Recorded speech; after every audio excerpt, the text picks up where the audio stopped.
کو میں نہیں مانتا میں نہیں جانتا یہ نہیں پڑھتے.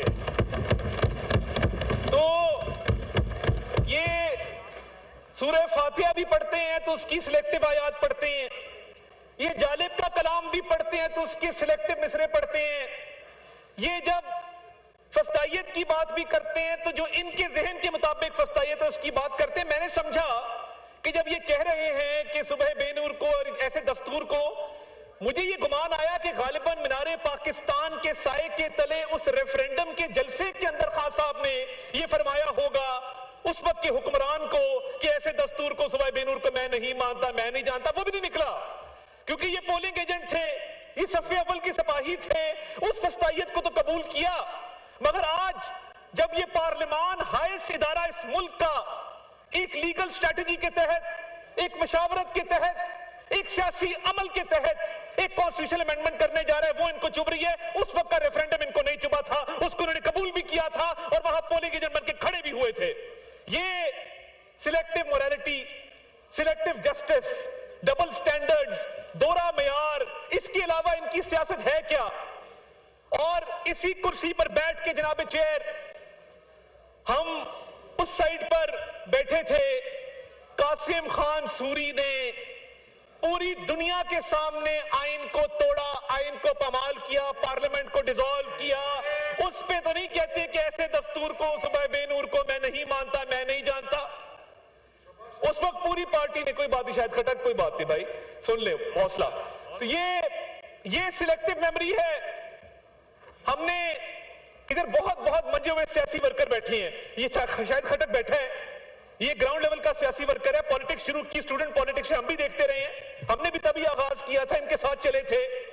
ادھر بڑے بڑے پرانے لوگ بیٹھے ہیں, ایسے لوگ بیٹھے جن کے بزرگوں کے ساتھ ہمارے بزرگوں کا تعلق تھا, ایسے لوگ بیٹھے ہیں کہ جن کے ساتھ ہماری جماعت کا تعلق تھا, ہماری جماعت میں رہے, ہماری جماعت سے منسلک رہے. مگر یہ نفرت کے بیج بونے والا کون شخص تھا جس کو اپنی ذات کی تقلید قومی مفاد سے زیادہ پیاری تھی؟ وہ کون شخص تھا جس نے اس ملک کے اندر نفرت کے بیج بوئے؟ کیا وہ آج معافی مانگے گا کہ مینار پاکستان کے نیچے کھڑے ہو کے پولنگ ایجنٹ بنا؟ کیا وہ آج معافی مانگے گا کہ دستور کو توڑا گیا, اسی ایوان میں بیٹھ کے, اسی کرسی پر بیٹھ کے توڑا گیا؟ ہم نے مانگی ہے, کئی بار مانگ چکے ہیں, آپ بھی مانگ لیں. اور 2000 اس پہ خواجہ آصف صاحب بہت بات کر چکے ہیں, یہ معافی کی بات کرتے ہیں تو میں ان کو ان کے گناہوں کی لسٹ پوری پکڑا دیتا ہوں, آج آ کے معافی مانگ لیں, مگر نہیں کریں گے کیونکہ یہ سیاسی لوگ نہیں ہیں. کیا ہی اچھا ہوتا ادھر جو تقاریر کی جا رہی ہیں, مجھے بتا دیجئے, ابھی شہریار خان افریدی صاحب نے تقریر کی, کیا کلاز بائی کلاز 27ویں ترمیم کے اوپر انہوں نے کوئی تجاویز دیں؟ کیا انہوں نے کہا کہ اس کلاز میں اس کو بہتر کر لیں, فلاں کلاز کے اندر فلاں چیز لے آئیں؟ جناب والا, ان کی جو سلیکٹو میموری اور جو سوچ ہے وہ کیونکہ 2020 سے پہلے نہیں جاتی, تو میں تھوڑی یاد دہانی کرا دوں کہ انہی کا دور حکومت تھا, ہم یہی انہی بینچز پر بیٹھ کے ان کو سمجھاتے تھے کہ یہ سیاسی مخالفت ہے, اس کو دشمنی میں تبدیل مت کرو. ہم نے, پیپلز پارٹی نے, دیگر جماعتوں نے ایک چارٹر آف ڈیموکریسی کیا اس ملک کے اندر. اس چارٹر آف ڈیموکریسی کا کیا مقصد تھا؟ افہام و تفہیم سے معاملات کو آگے چلانا, ڈیموکریٹک پروسیس کو سٹرینتھن کرنا.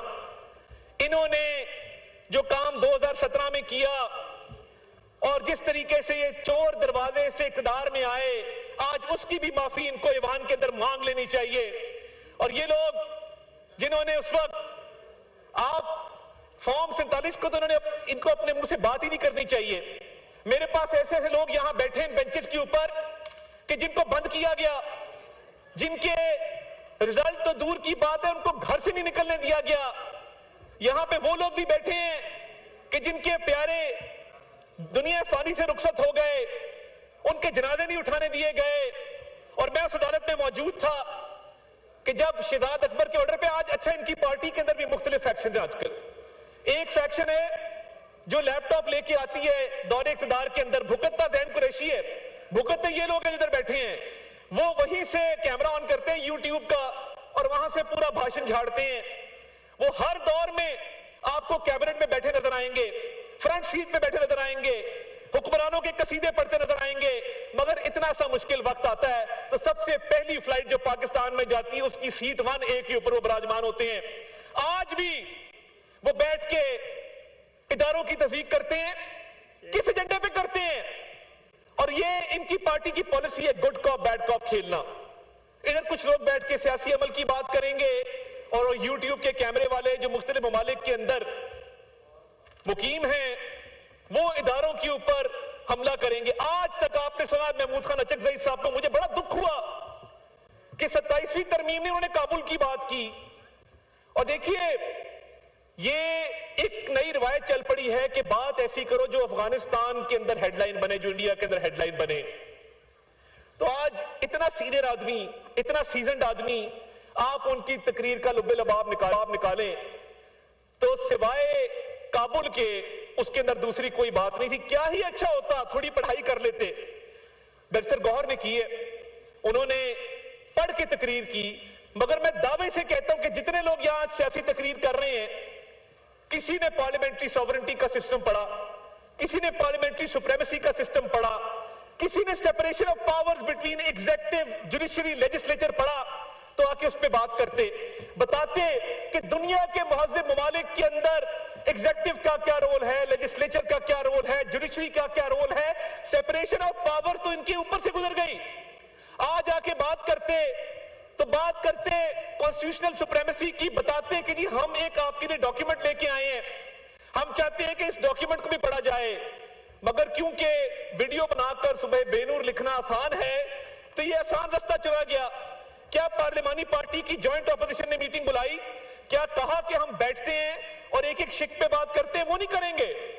جس چیز پہ زیادہ لائکس آئیں گے، ویوز آئیں گے، جو بڑا تماشا کھڑا کرے گا، وہ بات یہاں پہ کریں گے ایوان کے اندر۔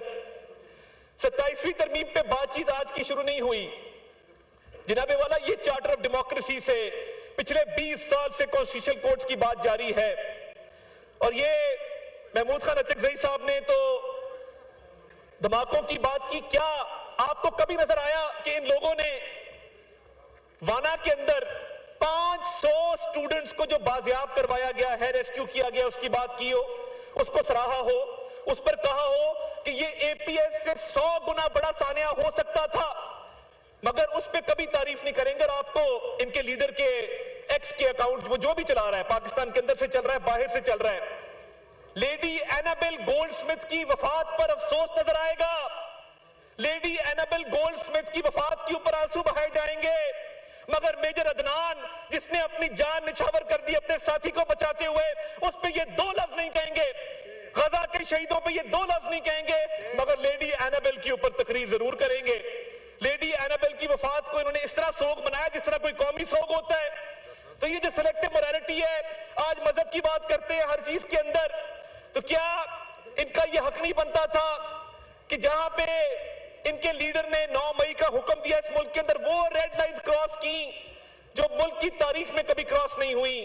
شہداء کی یادگاروں کو مسمار کرنا، دفاعی اداروں پر حملے کرنا، اور ان لوگوں کو جا کے پوچھیں، یہ بڑی بات کرتے ہیں جن لوگوں کو یہ اکسا کر کور کمانڈر ہاؤس لے کر گئے، ریڈیو پاکستان لے کر گئے، دیگر عمارتوں میں لے کر گئے، قانونی پیروی کرنے انہوں نے پیچھے دیکھا، ان میں سے کوئی نہیں گیا۔ ان کی جماعت نے ان کارکنوں کو پوچھا ہی نہیں کہ آپ کے حالات کیا ہیں، ہم کیا مدد آپ کی کر سکتے ہیں۔